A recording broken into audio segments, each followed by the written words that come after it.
Hello, everyone, and welcome back to the 16 millimeter film crew. I'm Cindy. And I'm Dale. You can watch us on YouTube. You can like and comment on our YouTube video and subscribe to our YouTube channel. You can listen to us everywhere podcasts are found at 16 millimeter film crew podcasts. And you can visit us on our website at www.16millimeterfilmcrew.com. This week we watched Kingdom of the Planet of the Apes, directed by Wes Ball. Here is your synopsis. Many years after the reign of Caesar, a young ape goes on a journey that will lead him to question everything he's been taught about the past and make choices that will define a future for apes and humans alike. This movie stars Owen Teague, Frida Allen, Kevin Durant, Peter McCon, and William H. Macy. So, Dale, what were your thoughts about this film? I don't know. I have mixed feelings about this movie. Like it's a good like of course if you've seen the original Planet of the Apes franchise, it's a very lengthy franchise. With like people in like monkey costumes, and they tried to reboot it before Mark Wahlberg, before Andy Serkis and his characterization of Caesar, since it really got the ball rolling and it's just that first movie. But I feel like in that trilogy of the Andy Serkis as his acting and voicing of Caesar, I feel like this movie was not necessary in a way. I know they're trying to look at um how we edify people and how we bastardize their sayings and meetings and stuff like that. Like look at the Bible. Bible's been used for war. Quran. Every single historical or text like that with a figure we've edified in some way or manner. Their words have always been twisted and corrupted in further generations. But I also feel like certain parts of this movie feel very far right, like very replacement theory esque, and I did not vibe with it at all. Yeah, so I don't feel like this movie was necessary in the reboot franchise. It could have just ended with Caesar's death in the last movie, and that was like a glorious send off where his arc is done, and the apes have their civilization, and you could probably just say, all right, now the movies are what take place after his death after X amount of years, so. Yeah, I this movie was not for me. It was a drag. I was like dragging myself through this one. I was like, oh my God, this is a. The thing is like, I think I watched maybe one of those Andy Circus ones of these. Do not remember a single thing that happened. I think Jason Clark was in it. I don't remember anything else. Like, I don't have any recollection of those films. This is not a franchise that I am invested in at all. So, like, this movie, it really was a lot. It was a lot to get through, especially because, like, most of it is set up because technically it's a part of a trilogy. Like, they're rebooting this new one, and there's going to be two extra ones after this. So, like, most of it was set up. And then I was just like, I don't I don't really know about these folks. Like why I guess is this before didn't Tim Burton make one of these or is that not what I'm thinking about?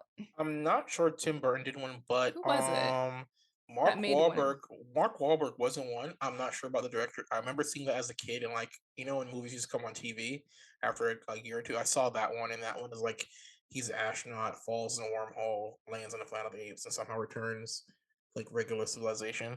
I'm not sure if that was Tim Burton or not, but that was like one of the first attempts at rebooting the franchise, and it was like so bad. Yeah.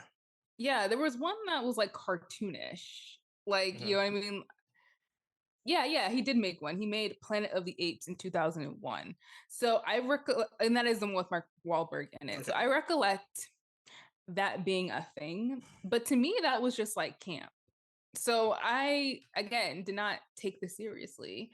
And I still didn't. Like watching this movie, I was like, I don't know how to really be invested in the talking monkeys. Like, I don't know. There's just like a disconnect there. Like, for some reason, I'm able to like watch Godzilla versus Kong or whatever, even though I didn't really like that movie. But like, I watched it and I was like, okay, I get it. Like, I guess they weren't talking, so that was easier to kind of get my head around. But like them discussing things and being like, we're not going back to the days where we were silent. It's like you are animals. Like, I just don't. I yeah. So I think so. I think that's the biggest issue I think I have with this film. Like it needs, because it's also a continuation of an existing IP and an existing trilogy. It's not one of those movies where like we had last week with Furiosa. Furiosa, you could watch it on your own and not be Right. restricted by knowing the other minutia of it, because Furiosa's character is only involved in Fury Road. She's not involved in the larger Mad Max mythos. So you could watch it as a standalone because it's her origin to be fine. Whereas this movie, it's the kind of dependent on you having seen the other three movies before. And that's kind of a bad sign, I guess, of a sequel or a trilogy or reboot franchise thing, where it's dependent on audiences having watched other properties. It's not like Marvel or Batman where you kind of don't have to watch every Batman movie. Like you don't have to watch Batman Begins to watch, Dark Knight Rises, because you know who Batman is. You have a loose idea. Oh, Batman, guy in costume fights bad guys. That's Bane. You have a loose idea. Same thing with Superman. Same thing with all the Marvel stuff.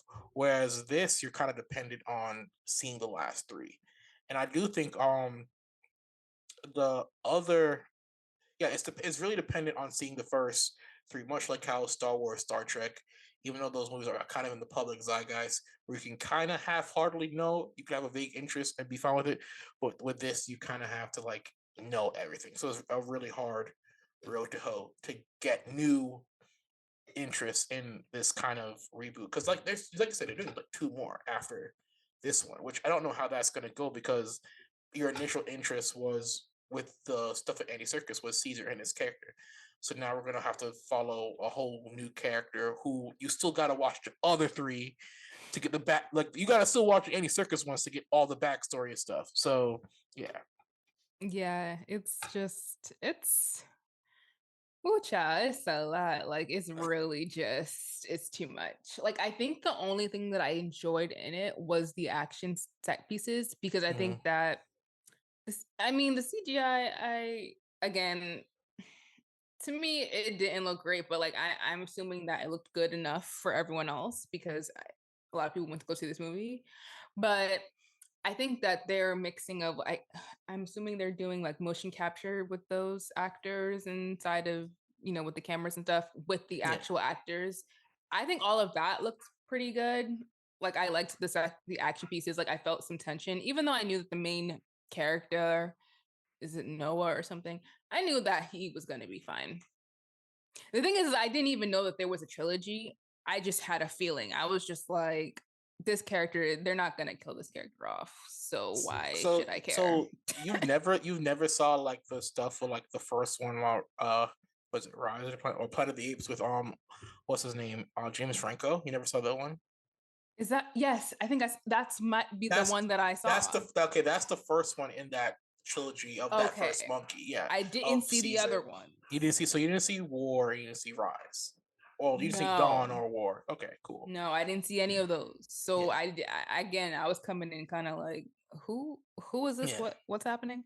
yeah, So yeah, that the action pieces were good. I felt like the cinematography overall was really nice. I feel like how it was shot was it was shot very well. It's just that like what was happening really what is dependent on you knowing like what happened before and knowing that what's going to happen later because I guess this is a ramp up to like the first one that came out like the rise of the Planet of the Apes is like backdrop to like whatever that first movie that came out back in the I don't know when that came out like back in the day again it's one of those things where you like you said you would really have to be invested in this to know like what is supposed to be happening because I was reading online and they were like oh they see the boat that they see in the first movie. I'm like who saw what when what does this have to do with anything like it was just so again it's like they're putting little nods in there but it's like if you are not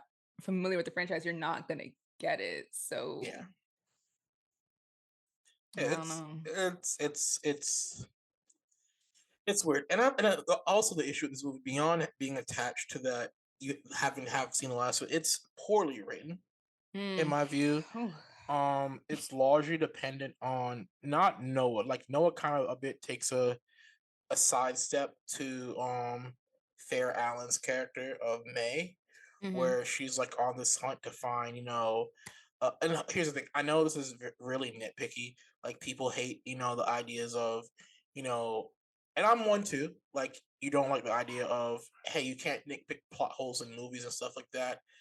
But if you read IMDb, like this is supposed to take place 300 years after the last one where Caesar dies. And are you telling me now that humanity has fallen so far they're not like the top of the food chain, and they're not the apex Mhm. species on the planet, where monkeys have taken over to the part where cities are dilapidated, you know trees are sprung up, like animals, like they're humans who do not know how to talk, point blank period, 300 years later. You're telling me that they were able to somehow power up a satellite radar dish and communicate to outer space satellites 300 years later, when I partly expect, out of science fiction, that ain't no power getting to those those radar sites. Like Mm. all those nuclear reactors have failed. So unless they're using coal power or something else, shit ain't working. And yeah, so that's my question, with that whole bullshit. But as far as her character, like May felt like very one dimensional to me.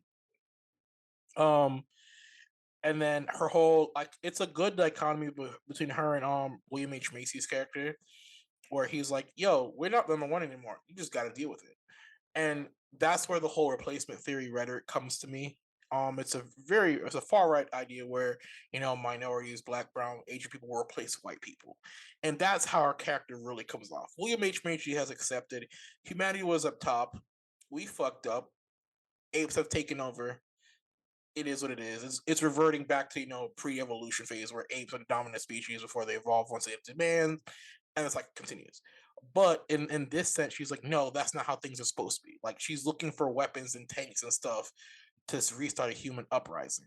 Like apes are not supposed to be in charge, monkeys are supposed to be in charge. We're in charge. That feels very replacement theory s to me, which is it's the prevalent thing, especially a lot of this movie was done pre-COVID. This seems like a really Trump era movie based on that rhetoric, much like Civil War, much like a lot of the sci-fi slash military s movies we've had the last couple of years. It seems very Trump era white power political bullshit, which hampers the story that could be by inserting those ideas and themes into it. Yeah, because I guess at the end, like Noah goes in his clan, they rebuild their village.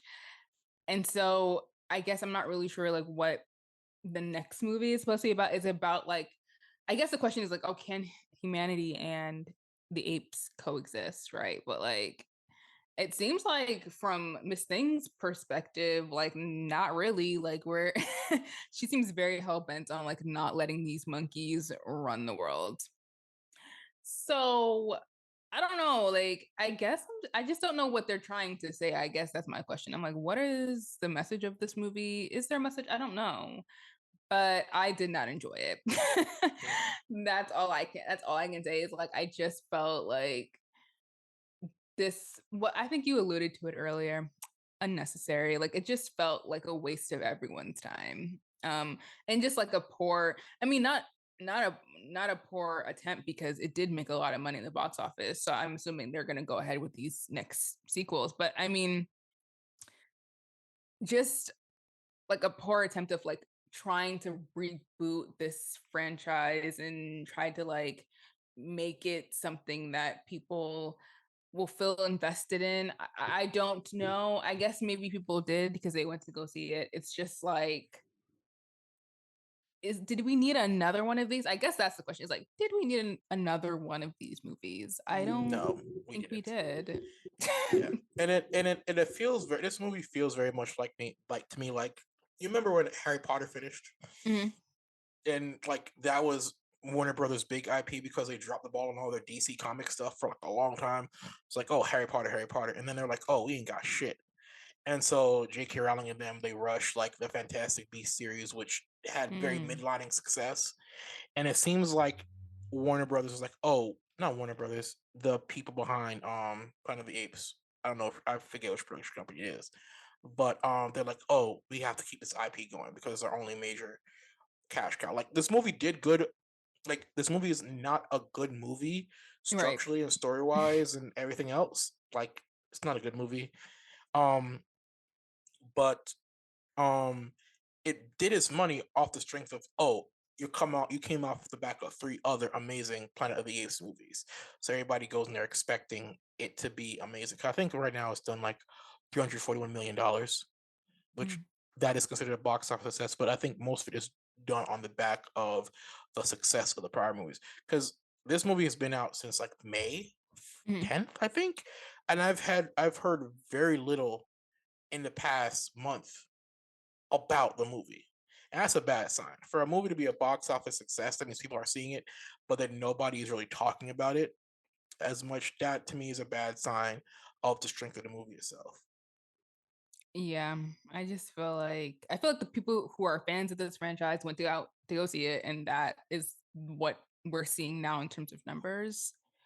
Um, but in terms of like, was this a good film? No, No. it was.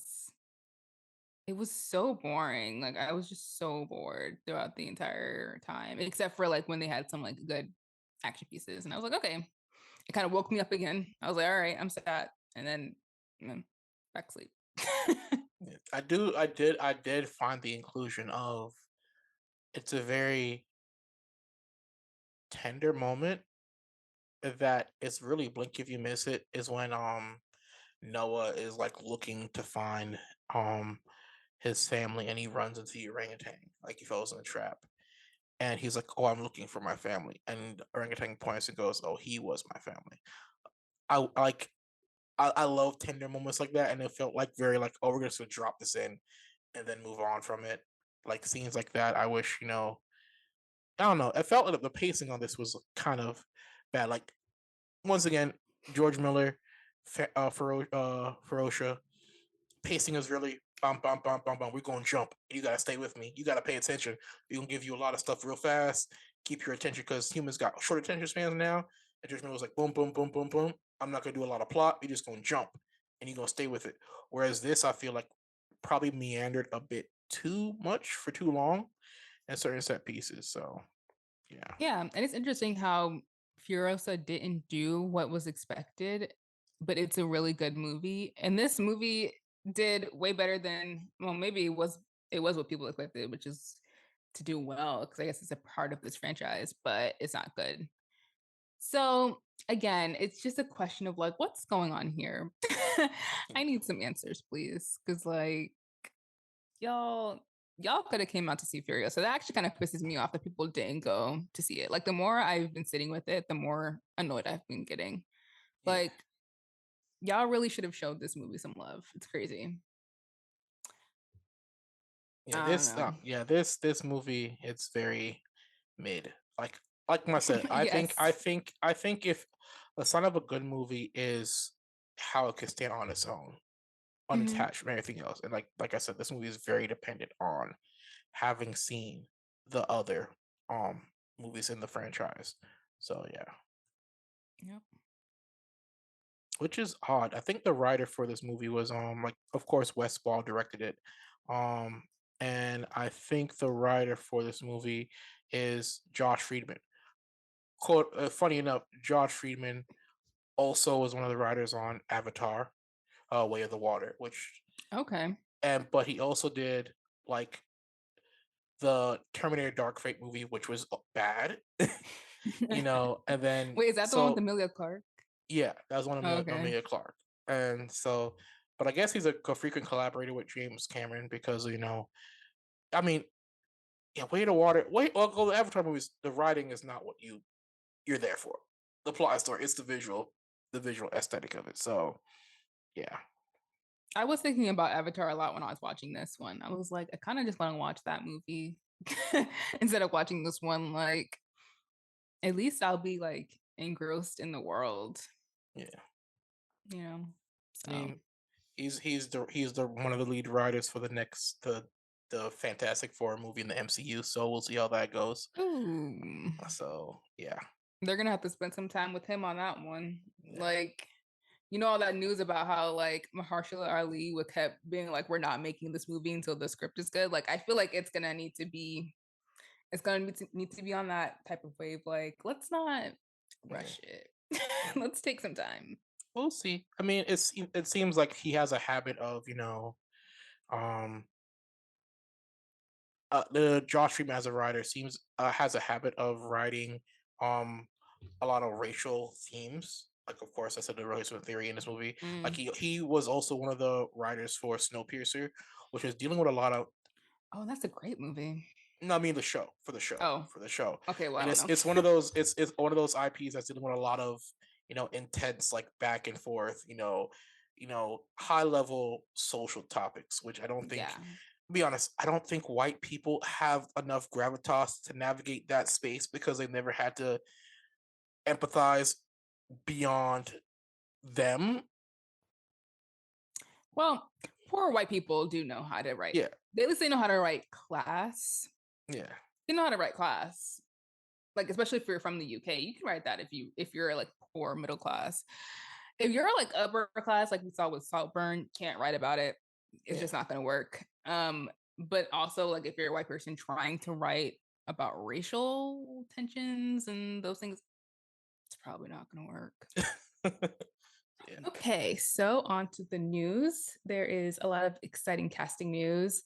Ryan Johnson is making the third Knives Out movie called, I think it's Wake Up Dead Man, yeah, um, starring Josh O'Connor, Prince Charming, and Challenger's icon, I guess, at this point. He's going to be starring in it as well as Kaylee Spaney from Priscilla and Civil War. So there, I think, are the main leads, and then you have Kerry Washington, Josh Brolin. I heard has been added to the cast. Someone else was added to the cast. Andrew Scott is going to be in yeah. this movie. Oh my god, I have never been this excited for one of these You got movies since the uh, first one. Dara McCormick from Good Luck Leo Grand. Love him. Yeah, I'm so yeah, excited about this. This cast yeah. looks incredible. And I think it's set in England, which means that hopefully we'll get like a English countryside murder mystery. Like that's all I wanted. That's what I wanted from Saltburn, and they didn't give it to me really. So like I'm excited for this movie. I think it'll start filming like very soon. So I don't know who else is gonna be a part of this cast, but just off of that, like I'm already sad. Like ticket already purchased. Like I will be in the theater watching this. Even though the Yeah. last one I wasn't like crazy about. I enjoyed it, but I just felt like the killer was an obvious kind of call. So it wasn't as enjoyable as the first one. But like I don't know what they're gonna do with this, but I hopefully it's really good because this cast is like it's A1. Yeah, I like what Ryan's done with this Knives Out thing. We kind of thought it was gonna be a one off. So when he did Glass Onion, everybody was like, "Oh wow, amazing." I do agree. Like I think like Glass Onion was a bit predictable. Like beyond the twist of Janelle Monáe's character being Mm. her sister, like we all kind of knew that dang that what's his face was the Edward Norton. Edward Norton, yeah, the Yeah. whole Elon Musk, Mark Zuckerberg s character was going to be the villain. It's a little hard on it was like really, you know, really hard on the nose not to get that. You really have to be Mm-hmm. blind not to figure that out. But hopefully, Mm-hmm. this movie offers a little bit more subtlety with it. So yeah, Are you I'm looking. excited? I'm excited for. You Okay. know what? Like the one genre I feel that was lacking in Hollywood for a long time was the whole murder mystery thing. Like Mm. you have like oddly enough, you have a generation of kids, like we're not kids, like young adults, Yeah. Mhm. like mid 30s to like your mid 20s ish, who like grew up at like their grandmother's houses, having her watch like Columbo and shit. So like, like for a large Murder She Wrote. Murder She Wrote, my Yes. mom will be watch old like these old, you know, British ladies detective shit. Like you have a generation of particularly young people who like this kind of stuff, like which is Hmm. not expected. So I feel like these kind of movies were a lost part of Hollywood. So I'm glad that Ryan is kind of like bringing it back. Yeah, rejuvenating the genre. Very exciting. Yeah. Um. Other than that, we have the buddy. Well, are they cop? They're not cops. These two, I guess, Hollywood icons. I would guess Yes. one is having like a weird last 20 years, like publicly, either falling out with his kids or his ex-wife. The other one has stayed behind the scenes, very much so. This is George Clooney and Brad Pitt. They have a movie called Wolves. Um, I guess the two of them are playing two assassins slash cleaners, very much very John Wick esque, not as far as the action, but the type of characters or setting the world is in. And they have to like it seems like a very much it seems like the nice guys, but they're also the villains in a way. Mm. Like there's George Clooney and Brad Pitt who are really good when they're last time they were on movie together was like about '08, but they have a really good banter because they're actually real life friends. So they work real well together in these kind of movies and scenes. So yeah, I'm I was excited about this film because I do love George Clooney and Brad Pitt, and yeah, Austin Abrams from Euphoria is also in the movie, which is really cool. But like I feel like this is one of those movies where they're gonna like their purpose is to like ride the charm of these two individuals and as people, but also as like a unit, and just hope that you buy the charm and the movie might not be as like interesting. Because I was watching the trailer and I was like, okay. Like the jokes weren't really landing for me. So I was mhm, like, I don't know about this one. But I think that they're just like banking on the fact that these two people are so incredibly charismatic that like you will just accept it. So I don't know. I'm excited to see them both back on screen together. It is true. Brad Pitt is having a moment right now. Like things in his personal life isn't are not like working out that well. But you know, recently in these last few years, he has like won an Oscar and been like in really good films. So like, I don't know. yeah. He it's like there was a renaissance, but like, and then his actual life is a little bit of a what's the opposite of a renaissance? A dark ages, maybe that's the A dark age, yeah, dark age, yeah. But George Clooney seems fine, so like, yeah. yeah. This is George Clooney's like second movie in the last couple years. Ticket to Mm. Paradise. Him and Oh, I love. Julia Roberts was a wonderful movie. Should have been seen by more people. Mm-hmm. But it actually did very well in the box office. You know, this is like Brad Pitt.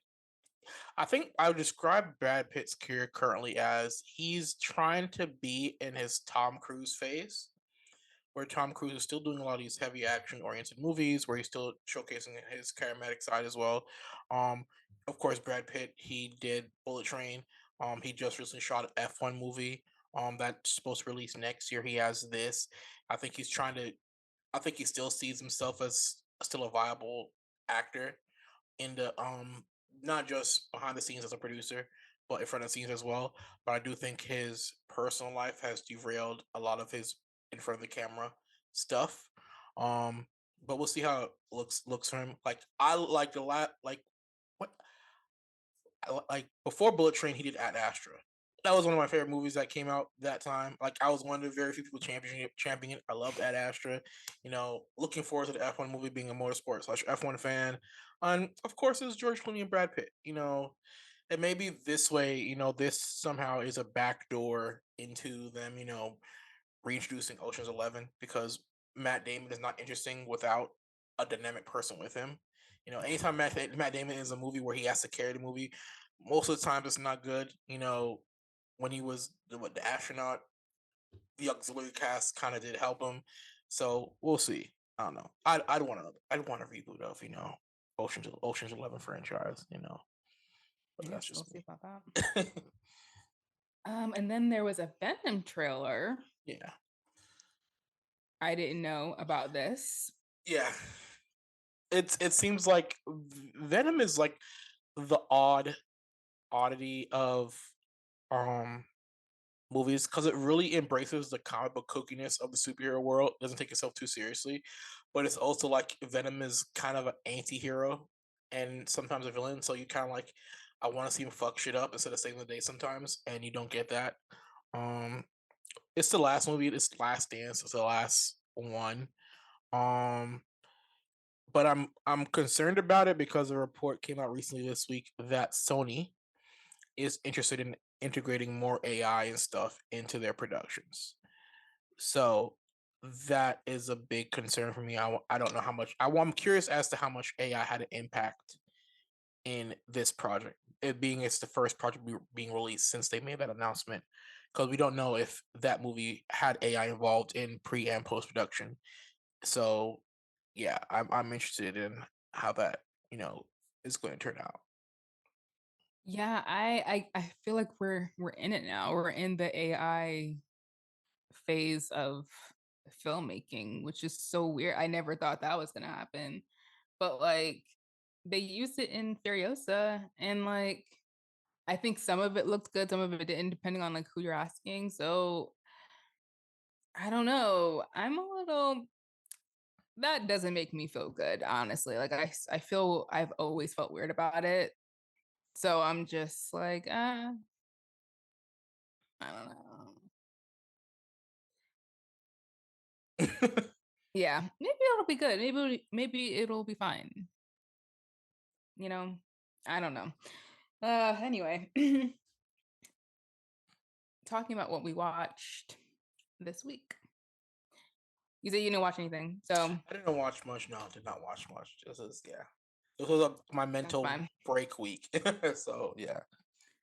I rewatched Mad Max Fury Road, right? Because I Mm. was like, I really liked Furiosa, and I wanted to go back and watch Mad Max. I haven't seen it in years. It is so good, and honestly, it's better than Furiosa. Like I don't want to hate on the movie. I think that Furiosa is a really good film, but I'm just gonna say it. The the Fury Road movie is just it's just on another level. And then I was reading the behind the scenes drama. Like I was like, there is so much that was going on during this period that I was not really aware of. I knew that there was like a tiff between Charlize and Tom Hardy, but it was way deeper than that. Like it was crazy. So but that's the side point. The actual movie is really, really good. Like from start to finish, I was only like gonna watch half of it. And then I just ended up watching all of it. And I was like, wow, this is just an excellent like piece of like piece of storytelling. Like from start to finish, this was like really engaging. They're really great actors. Like just everyone gave such an amazing performance. The set pieces and the action is like next level. And I can't believe that came out, I don't know what, in 2015, 2016 came out a while ago. Yeah. But just it all holds up. Like everything looks great. So although there were a lot of difficulties, I don't think you should make a movie with such hostile feelings going on. I do think after I think it came together really well. And me not having known anything about the Mad Max franchise before that, like that was like an excellent introduction. And I do still think that Furiosa is a really good origin story. I think that they complement each other very well. Yeah. Yeah. So Like somebody has mentioned two things post Furiosa. One is they did the same thing you did, rewatch Mad Max, and then they said, "Oh, I wonder if one of the scenes where she's looking at Mad Max, I think near the end, mm, is she does she see Praetorian Jack, the guy who kind of taught her how to survive in the wasteland?" Like mm, somebody said, it's like Furiosa is the perfect example of a sequel that recontextualizes a previous movie, and yeah, that yeah. is perfect. And then somebody was also like, yeah, I think the movie was only made about 110 million out of 130 million budget, and somebody was like, it doesn't matter. George Miller, you know, Scorsese, those are directors who box office be damned. They have a repertoire of work of a high level where there, and of course their lack of box office success is due to the fact that the industry they know has changed drastically. But they are directors who are of a certain caliber where box office rules do not apply to them. Yeah. So yeah, because they still make amazing movies, but it's the way the industry works is the short shelf life of movies in theaters that the numbers aren't going to hit what they're supposed to hit. But there are certain calibers of directors who can get away with not hitting those box office milestones because what they create is amazing. Yeah, I agree with that. Totally agree with that. So, that's it. Oh, you know what else I did see? I watched an interview with John Legend because John Legend was on this podcast I listened to about voting. Well, it's about politics, but like he was talking about the 2024 election stuff. I did not know that he was as invested in politics as he is. Like, I didn't realize that he had been involved for a long time, like since before Obama, but like really when his career started, like kind of just being really involved, trying to use his platform to like influence people to like be engaged and stuff. That was cool. I don't know. The thing is, like, John Legend to me is like an amazing artist. Like, I really enjoy his music, but like because he's married to Chrissy Teigen, I don't take him as seriously as maybe I should because his choice of partner, she is just so unserious to me and like ridiculous. So that kind of, over the years, his image in my head kind of wavered a little bit. But I still think that it's cool that like he has been as involved and he's as knowledgeable about these things and is like talking about them.